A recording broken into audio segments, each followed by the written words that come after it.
The Wyoming wind carried a bite that morning, cutting through the valley like a blade drawn from winter's sheath.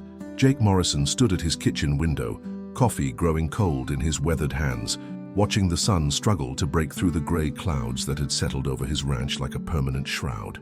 3 months. 3 months since Sarah's funeral, and the silence in the house still felt like a living thing, pressing against his chest with every breath.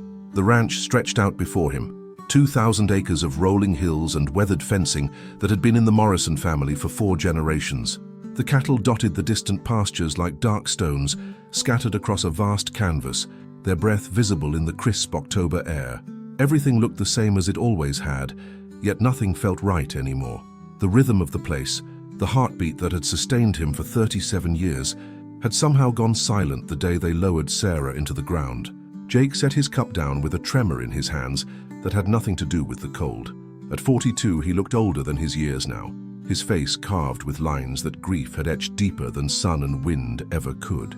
His dark hair, once meticulously kept for Sarah's sake, now hung unkempt beneath the brim of his black Stetson. The beard he'd grown since her passing was streaked with premature gray, making his green eyes appear even more hollow than they felt. The morning chores called to him, but his body felt anchored to the spot. Through the window, he could see his foreman, Miguel Santos, already moving among the horses in the main corral. Miguel had been with the ranch for 15 years, arriving as a young man seeking work and staying to become Jake's most trusted hand. In recent months, he'd shouldered more of the daily operations as Jake struggled to find his footing in a world that no longer made sense. The sound of hoofbeats on gravel pulled Jake from his reverie.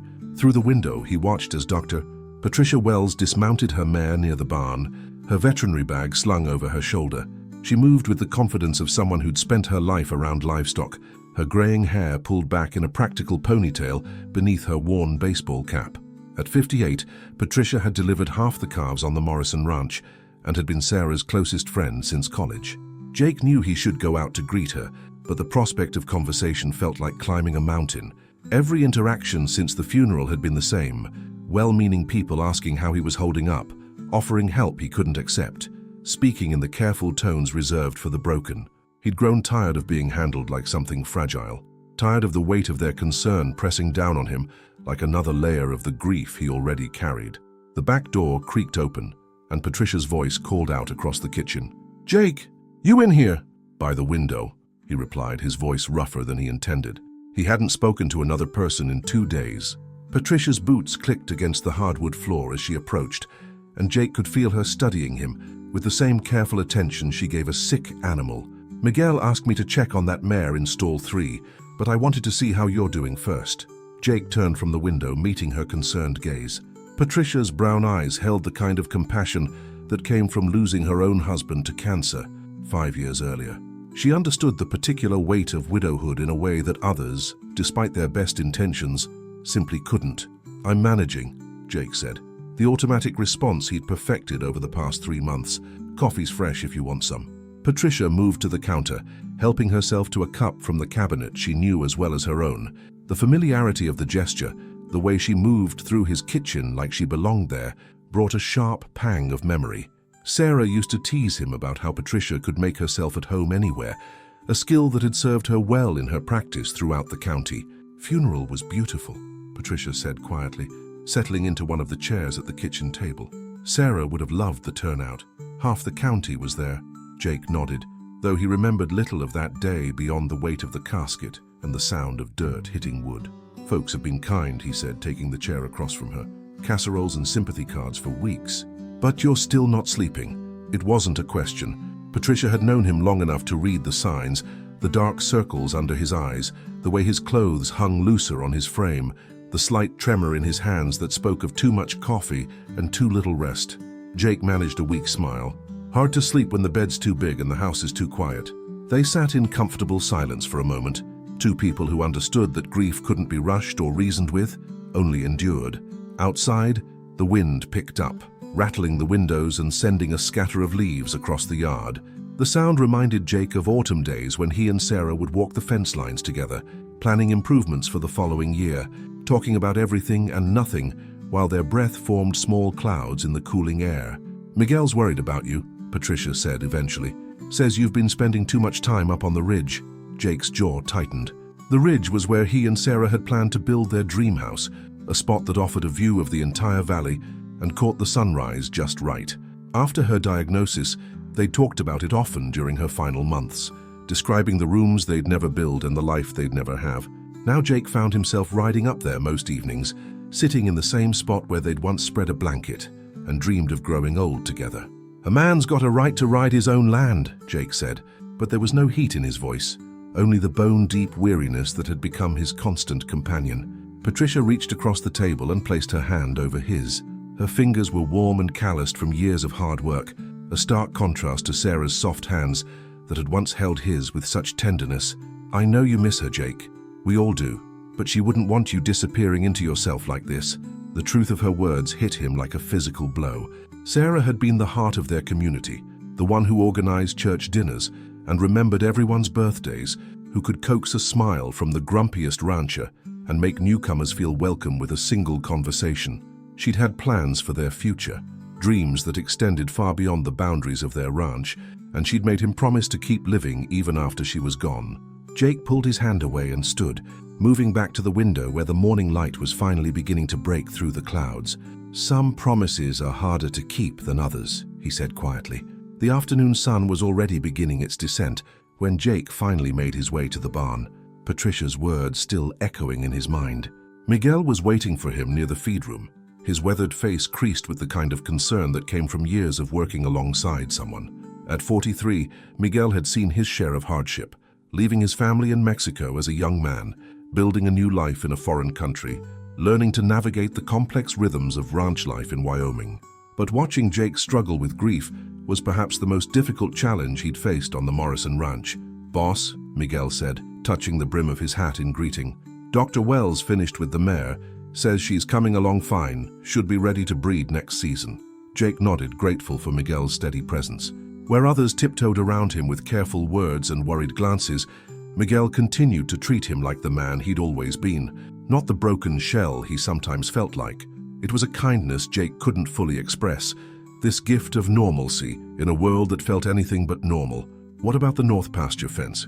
Jake asked, forcing himself to focus on the practical matters that kept the ranch running. "You mentioned some damage from that storm last week." "Already took care of it," Miguel replied. "Tommy helped me replace 3 posts yesterday. That boy's getting stronger, reminds me of you at that age, always eager to prove himself." Tommy Reeves was the newest hand on the ranch, 18 years old and fresh out of high school, with dreams of the cowboy life that movies and television had painted in romantic colors. In reality, ranch work was hard, often thankless labor that began before dawn and ended long after sunset.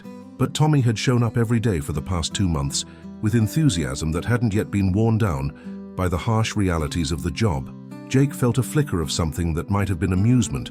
"Sarah always said I was too stubborn for my own good at that age." "She wasn't wrong," Miguel said with a slight smile. "Remember when you tried to break that Mustang stallion without any help? Ended up flat on your back in the mud, and she made you sleep on the couch for a week for scaring her like that." The memory hit Jake with unexpected force. Sarah's face flushed with anger and relief, her hands shaking as she checked him for injuries, the way she'd held him that night despite her threat about the couch. These moments, these glimpses of the life they'd shared, came without warning and left him feeling hollowed out, as if someone had reached inside his chest and carved away pieces of his heart. "She worried too much," Jake said quietly. "She loved too much," Miguel corrected. "There's a difference." They worked in companionable silence for the next hour, checking feed levels and discussing plans for moving the cattle to winter pasture. The routine of it, the familiar rhythm of ranch life, provided a temporary anchor for Jake's drifting thoughts. But as the sun began to sink lower in the sky, he felt the familiar pull toward the ridge, the place where his grief felt most at home. After Miguel headed home to his wife and 2 young daughters, Jake saddled his horse, a bay gelding named Chief, who'd been his companion for nearly a decade.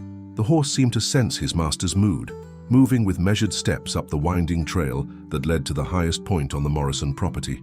This was where Jake came when the weight of the empty house became unbearable, where he could sit and remember without interruption. The ridge offered a panoramic view of the valley below, with the ranch buildings looking small and distant in the gathering dusk. This was where he and Sarah had planned to build their dream home, where they talked about watching their children grow up with the entire world spread out before them.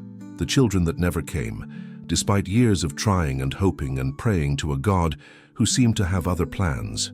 As darkness settled over the valley, Jake dismounted and gathered dry brush and fallen branches, building a small fire near the spot where their house would have stood. The flames caught quickly in the dry air, sending sparks dancing up into the star-filled sky. He'd been doing this for weeks now, lighting fires on the ridge as if the light could somehow reach Sarah wherever she was, as if it could bridge the impossible distance between the living and the dead. The fire crackled and popped, its warmth pushing back against the October chill. Jake settled onto a fallen log and watched the flames, letting his mind drift back to better times. Sarah had loved campfires, loved the way they brought people together, made strangers into friends and friends into family. She'd had a gift for creating those moments, for making everyone feel like they belonged. Below in the valley, he could see the lights in Miguel's house, warm and welcoming in the darkness. Probably Maria was putting the girls to bed while Miguel caught up on paperwork at the kitchen table. It was the kind of domestic scene that Jake and Sarah had dreamed of creating, the simple happiness that seemed so ordinary until it was gone forever. The fire burned lower and Jake fed it more wood, unwilling to let the light die. There was something sacred about these moments on the ridge, something that felt like prayer even though he'd lost the words for that long ago. The flames reached higher, visible now from the valley below, a beacon that spoke of loss and longing and the human need to mark significant places with light. He didn't know that his nightly fires had been noticed by others in the county, didn't realize that word was spreading about the grieving widower who lit fires on the hill above his ranch. He didn't know that his simple act of remembrance was being interpreted as something larger, something that spoke to the shared human experience of loss and the hope for healing. As the night deepened and the fire settled into steady coals, Jake finally mounted Chief and made his way back down the trail. The house waited for him, empty and silent as always, but somehow the ritual of the fire had made the prospect of another sleepless night seem slightly more bearable. The morning mist clung to the valley floor like a shroud as Jake made his way through his usual routine, unaware that his nightly fires had become the subject of quiet conversations throughout the county. At Murphy's Feed and Supply, the gathering place for ranchers and farmers to exchange news along with grain and equipment, his ritual had taken on a significance he never intended. Bill Murphy, a grizzled man in his 70s who'd run the store for 4 decades, leaned against the counter as Tom Harrison loaded 50-pound bags of cattle feed into his truck. Tom owned the neighboring ranch to the east, a smaller operation that had been in his family for 2 generations. Like many in the valley, he'd known Sarah Morrison since she was a girl, had watched her transform from a city college graduate into the heart of their rural community. "Saw Jake's fire again last night," Tom said, securing the tailgate of his pickup. "Been nearly every night for weeks now, always in the same spot up on the ridge." Bill nodded thoughtfully, his weathered hands sorting through invoices with practiced efficiency. "Mary mentioned it too, says you can see it clear as day from their kitchen window. That's where he and Sarah were planning to build, wasn't it?" "That's right," Tom confirmed. Remember how excited she was about it? Always talking about the sunrise view, how they'd have coffee on the porch every morning and watch the world wake up. The conversation was interrupted by the arrival of Frank Coleman, a cattle rancher whose spread bordered the Morrison property to the south. Frank was a practical man, not given to sentiment, but even he had been moved by Jake's obvious grief. At 62, Frank had buried both his parents and a brother, understood the particular weight of loss that settled on a man's shoulders like a yoke. "Morning, gentlemen," Frank said, removing his hat as he entered the store. "Bill, I need to place an order for winter feed. Looks like it's going to be a hard one this year." As Bill pulled out the order forms, Tom couldn't help but continue the conversation. "We were just talking about Jake Morrison, that fire he lights every night up on the ridge." Frank's expression grew serious. "Been watching it from my place too. Makes a man think about things, you know, about what we leave behind, what matters when it's all said and done." The 3 men stood in contemplative silence for a moment, each lost in their own thoughts about mortality and loss. In a community where emotions were often kept as carefully guarded as prize livestock, Jake's visible grief had become a touchstone for their own unspoken sorrows. "Sarah was special," Bill said finally. "Don't think I ever met anyone who could make you feel like family from the first handshake. Jake's lost without her.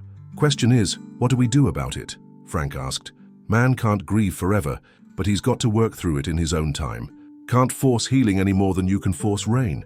Tom shifted uncomfortably, wrestling with thoughts he'd been carrying for days. "My Maria's been wanting to take him a casserole, but I keep telling her to give him space. Maybe that's wrong. Maybe space is the last thing he needs right now." The conversation was interrupted by the arrival of Father Michael O'Brien, the Catholic priest who served 3 parishes in the county. At 55, Father Mike had officiated at Sarah's funeral and had been trying unsuccessfully to check on Jake ever since. The priest's Irish accent still colored his words despite 30 years in Wyoming, and his blue eyes held the kind of compassion that came from a lifetime of shepherding people through their darkest moments. "Gentlemen," Father Mike said with a nod, "Bill, I need to pick up that order for the church fellowship hall. We're hosting the county food drive next week." "Father," Tom said, seizing the opportunity, "we were just discussing Jake Morrison. You've been trying to reach him, haven't you?" Father Mike's expression grew troubled. "Aye, that I have. But the man's not ready for visitors, especially clergy. Can't say I blame him. Sometimes faith feels like cold comfort when you're hurting that deep." Frank cleared his throat. "Saw him at Sarah's grave yesterday morning, just standing there in the rain like he didn't even feel it. Made me think of my brother after he lost his boy in Vietnam. Same look in his eyes, like he was seeing something the rest of us couldn't." "The fire's becoming something more than just grief," Father Mike observed. "People are starting to notice, starting to talk. There's a power in ritual, in marking sacred space. Even if Jake doesn't realize it, he's creating something that speaks to folks." Bill finished writing up Father Mike's order and handed it across the counter. "You think he knows people are watching?" "I doubt it," the priest replied. "Man's probably never felt more alone in his life, but that fire, it's visible for miles. Hard not to see it as a sign of some kind." As if summoned by their conversation, Miguel Santos pushed through the door, his usually cheerful demeanor subdued. The men turned to him expectantly, knowing he'd have the most current information about Jake's state of mind. "Miguel," Tom said, "how's Jake holding up? We've all been worried." Miguel removed his hat and ran a hand through his graying hair. "Not good, senores. He's functioning, doing what needs to be done, but it's like watching a ghost go through the motions. Yesterday I found him in the barn just staring at Sarah's saddle, not moving for near an hour." Father Mike stepped forward. "Is there anything we can do? The parish has been asking, wanting to help somehow." "I don't know," Miguel admitted. "He won't take charity, won't accept help with the ranch work, but maybe if people understood what that fire means to him. It's not just grief up there, it's love. It's the only way he knows how to keep her close." The men exchanged glances, a silent communication passing between them. They were practical people, not given to grand gestures or elaborate plans, but they were also neighbors, part of a community that had always looked after its own. And Jake Morrison, in his grief and isolation, had become their responsibility whether he wanted it or not. "What if we gave him a reason to keep lighting that fire?" Frank said slowly, the idea forming as he spoke. "What if he knew it meant something to more than just him?" The October dawn broke cold and clear over the Morrison ranch, painting the sky in shades of rose and gold that reminded Jake painfully of Sarah's favorite sunrise. He stood at the kitchen window with his usual cup of coffee, preparing mentally for another day of going through the motions, when movement at his front gate caught his attention. At first, he thought his eyes were playing tricks on him, a single rider on horseback silhouetted against the morning light. But as he watched, more figures emerged from the mist, forming a line along the fence that bordered his property. Jake set down his coffee cup and moved closer to the window, his heart beginning to race with an emotion he couldn't quite name. One by one, men on horseback appeared out of the grey dawn, their forms becoming clearer as the sun climbed higher. He recognized Tom Harrison on his buckskin gelding, Frank Coleman astride his massive black draft horse, and even Father Mike O'Brien, looking slightly uncomfortable but determined on a borrowed mare from the church's small stable. By the time the sun had fully cleared the horizon, nearly 24 men lined his gate, their horses stamping and snorting in the crisp air, their breath creating small clouds in the morning chill. Jake's hands trembled as he reached for his coat and hat, his mind struggling to process what he was seeing. In 37 years on this ranch, he had never witnessed anything like it. As he stepped onto his front porch, the men began to dismount. Each carried something. Some bore wrapped packages, others held items that glinted in the morning light, and a few simply stood with their hats in their hands, their faces grave and respectful. Jake descended the porch steps slowly, feeling as though he were walking through a dream. Tom Harrison stepped forward first, his weathered face creased with emotion. In his hands he held a small wooden cross, clearly handmade, with Sarah's name carved into the crossbeam in careful letters. "Jake," Tom said, his voice thick with feeling, "we've been watching your fire every night. We know what that ridge means to you and Sarah.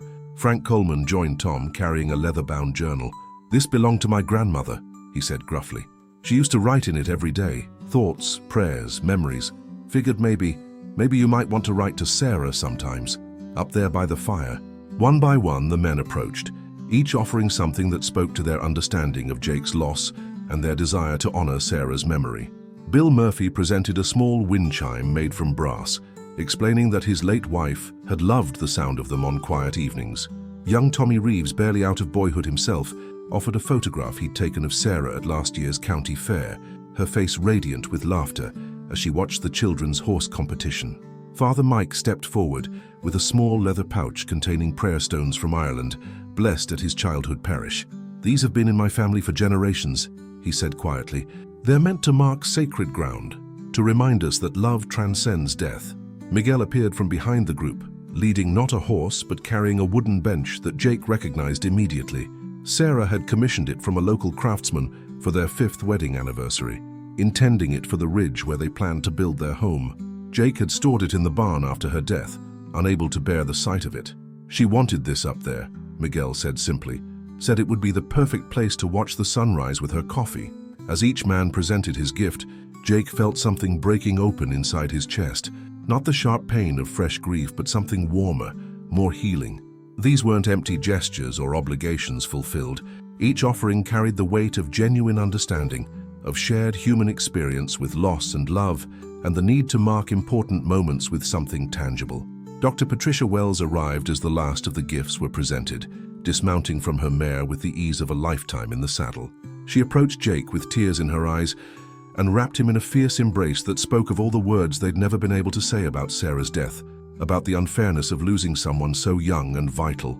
"She knew," Patricia whispered against his shoulder. "Toward the end, she knew how much she meant to everyone.